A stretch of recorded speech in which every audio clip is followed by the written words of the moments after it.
बिस्मिल्लाहिर्रहमानिर्रहीम। अस्सलाम वालेकुम स्टूडेंट्स। अब हम टॉपिक स्टार्ट करने जा रहे हैं। तो 13 का टॉपिक नंबर 13.4 है फिजिकल कैरेक्टरिस्टिक्स। जो भी कार्बोक्सिलिक एसिड्स हैं हमारे पास, उनकी हम फिजिकल कैरेक्टरिस्टिक्स को पढ़ने जा रहे हैं। सबसे पहले हमारे पास है स्मेल। ओके, इनकी स्मेल कैसी होती है। अब हम कहते हैं कि जो कार्बोक्सिलिक एसिड के फर्स्ट 3 मेंबर्स हैं, अगर मैं बात कर लूँ फॉर्मिक एसिड की, ओके, इसके अलावा मेरे पास है दूसरे नंबर पर acetic acid, ethanoic acid, and third number पे मेरे पास है प्रोपियोनिक एसिड। सो ये वो 3 मेरे पास एसिड्स हैं, ठीक है, जो कि कलरलेस हैं, कलरलेस लिक्विड है, क्योंकि एसिड क्या होते हैं, लिक्विड्स होते हैं। पहली बात तो है कि कलरलेस लिक्विड है। दूसरी बात है कि स्मेल की बात करें तो इनकी स्मेल है पंजेंट स्मेल, इतनी अनप्लेजेंट स्मेल नहीं है। ओके, सो ये मेरे पास C1, C2, C3, ओके, यानी कि फॉर्मिक में मेरे पास 1, एसिडिक में 2 और प्रोपियोनिक में 3 जो है मेरे पास कार्बन मौजूद होता है। अगर मैं आगे जाऊं C4 to C6, ओके, तो इनकी स्मेल क्या होती है, इनकी स्मेल हमारे पास होती है बहुत ज्यादा अनप्लेजेंट।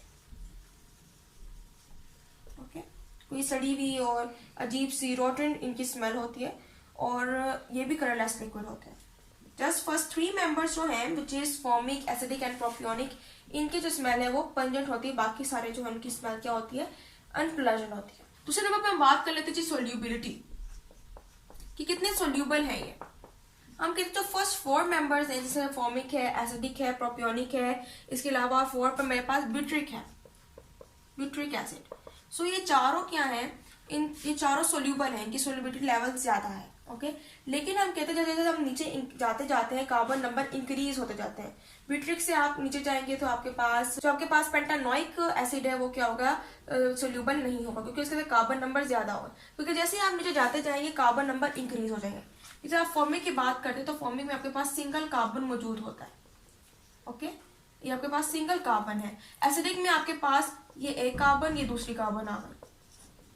ओके, प्रोपियोनिक में आपके पास 3 कार्बन आ जाती है, कि आपके पास ये CH2 आ गया और ये C डबल बॉन्ड O और ये OH। सो आपके पास 1, 2, 3 कार्बन आ गए। तो जैसे जैसे आप नीचे मूव कर रहे हैं कार्बन नंबर क्या हो रही है, इंक्रीज होती जा रही है, और जैसे ये इंक्रीज होंगी तो सोल्यूबिलिटी क्या हो जाएगी, डिक्रीज हो रही है। ओके, सो ये इनवर्सली प्रोपोर्शनल है। जैसे जैसे नीचे जाएंगे मॉलिक्यूलर मास जो है वो इंक्रीज होगा सोल्यूबिलिटी के अंदर। ओके, नीचे जा रहे हैं तो मॉलिक्यूलर मास जो है वो इंक्रीज हो रहा है, लेकिन जो सोल्यूबिलिटी लेवल है वो डिक्रीज हो रहा है, क्योंकि कार्बन नंबर बहुत ज्यादा हो रहे हैं। और जब भी इनको वाटर में ऐड किया जाता है for the sake of solubility, so यहाँ पर हमारे पास जो ये, ओके, सो ये हमारे पास है जी, ये तो ये कार्बोक्सिलिक एसिड है, ये वाटर है। फॉर एग्जाम्पल हमने जब इसको वाटर में सोल्यूबल करने की कोशिश की है तो इस तरह से जो नेगेटिव डायपोल है, ओके, वो जो पॉजिटिव पोल है इन द कार्बोक्सिलिक एसिड, उसके साथ ये करता है अट्रैक्शन, उसके साथ अट्रैक्शन करता है। ओके, अगर मजीद बात करें तो ये जो ऑक्सीजन है हमारे पास, ये आगे जाएगा हाइड्रोजन जो है वाटर मॉलिक्यूल का, उसके साथ अट्रैक्शन शो करेगा। जैसे ये मेरे पास है जी वाटर मॉलिक्यूल, और ये इसके साथ, ये है नेगेटिव, ये है पॉजिटिव। तो इस तरह से वाटर के मॉलिक्यूल कार्बोक्सिलिक एसिड जो है इसके अंदर पोल्स बनते जाएंगे। Okay, negative and positive poles, इस तरह से सोल्यूबल हो जाएंगे। लेकिन जैसे जैसे कार्बन एटम इंक्रीज होंगे तो ज्यादा इनका मॉलिक्यूलर मास इंक्रीज हो जाएगा, और ज्यादा से ज्यादा ये जो अट्रैक्शन है ये खत्म हो जाएगी, की वजह से ये सोल्यूबल नहीं होंगे। अब हम बात कर लेते हैं जी बॉइलिंग पॉइंट की।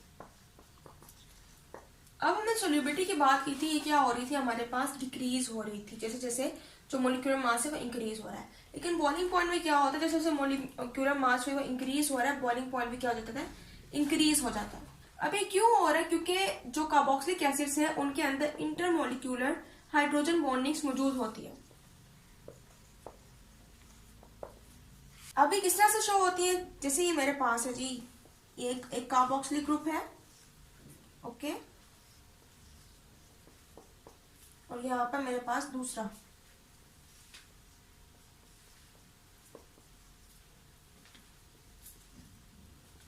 सो इधर आप देख सकते हैं किस तरह से O और H जो है दूसरे के पास है वो मूव कर रहे हैं। इस तरह से क्या हो जाता है, ये एक इंटरमोलिक्यूलर हाइड्रोजन बॉन्डिंग जो है वो बन जाती है। ओके, यानी कि 2 कार्बोक्सिलिक एसिड मिले और ये साइक्लिक डाइमर्स की फॉर्म में मौजूद है। ये जो फॉर्म है ये एक डाइमर फॉर्म है, तो हम कह सकते हैं कि मॉलिक्यूलर मास जैसे इंक्रीज होता है तो कार्बोक्सिलिक एसिड जो है उनका स्ट्रक्चर क्या होता है, डाइमर हो जाता है, और वो साइक्लिक डाइमर की फॉर्म में क्या कर रहे होते हैं, फिर एग्जिस्ट कर रहे होते हैं। बॉइलिंग पॉइंट इंक्रीज हो रहा है, जैसे कि हम बात करते हैं फॉर्मिक एसिड की, उसका टेम्परेचर होता है जी 373 केल्विन, यानी कि इस टेम्परेचर पर क्या होता है, बॉयल होता है। इसी तरह आगे मजीद बढ़े 391 केल्विन पे हमारे पास जो एसिडिक एसिड है वो बॉयल होता है। तो इस तरह ये इंक्रीज होता जाता है, फॉर्मिक का कम है, एसिडिक का ज्यादा, और फिर नीचे प्रोपियोनिक का उससे भी ज्यादा होगा, तो इस तरह से बॉइलिंग पॉइंट इंक्रीज होता है। अब हम बात कर लेते हैं जी मेल्टिंग पॉइंट की। बॉइलिंग पॉइंट की तरह मेल्टिंग पॉइंट भी इरेगुलरली, जैसे मोलिक्यूलर मास इंक्रीज हो रहा होता है, ये भी क्या हो रहा होता है, इंक्रीज हो रहा होता है।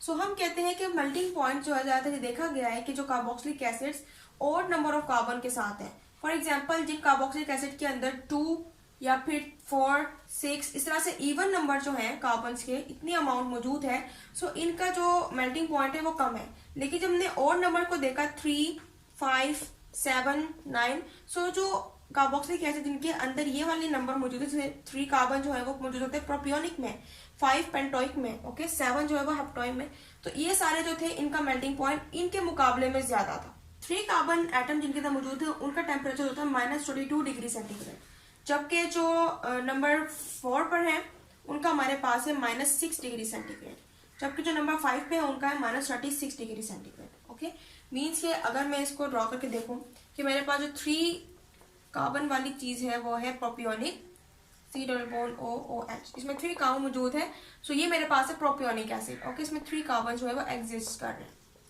सो इनका टेम्परेचर जो देखा नोट किया गया वो है -22 डिग्री सेंटीग्रेड। ओके, मजीद आगे बढ़ो तो CH3 CH2 CH2 C double bond OOH, it contains 4 carbon, यानी कि उसमें 3 कार्बन थे, इसमें 4 कार्बन थे, लेकिन फिर भी इसका मेल्टिंग पॉइंट क्या है, -6 डिग्री सेंटीग्रेड, इससे कम है।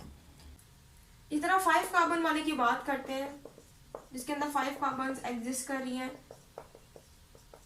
उसका जो टेम्परेचर है वो और डिक्रीज हो गया, इसमें 5 कार्बन मौजूद है, इसका है -36 डिग्री सेंटीग्रेड। ओके, सो अब आप देख सकते हैं कि जो इवन है, इवन नंबर कार्बन जो है उसके अंदर जो टेम्परेचर है वो जो ऑड के मुकाबले में ज्यादा है। ओके, जो सारे इवन कार्बन नंबर जो है उनके अंदर मौजूद होंगे उनका टेम्परेचर क्या होंगे, रिलेटिवली हाई होगा than the odd and higher members of the carboxylic acid containing odd numbers. So ये था आज का हमारा लेक्चर, उम्मीद है आपको लेक्चर समझ आएगा इंशाल्लाह। अगले लेक्चर में मजीद जो हमारे पास फ्रैक्शंस है कार्बोक्सिलिक एसिड्स की और रिएक्टिविटी जो है कार्बोक्सिलिक एसिड की, टॉपिक नंबर 13.5 में उसको हम स्टडी करेंगे। सो तब तक के लिए अल्लाह।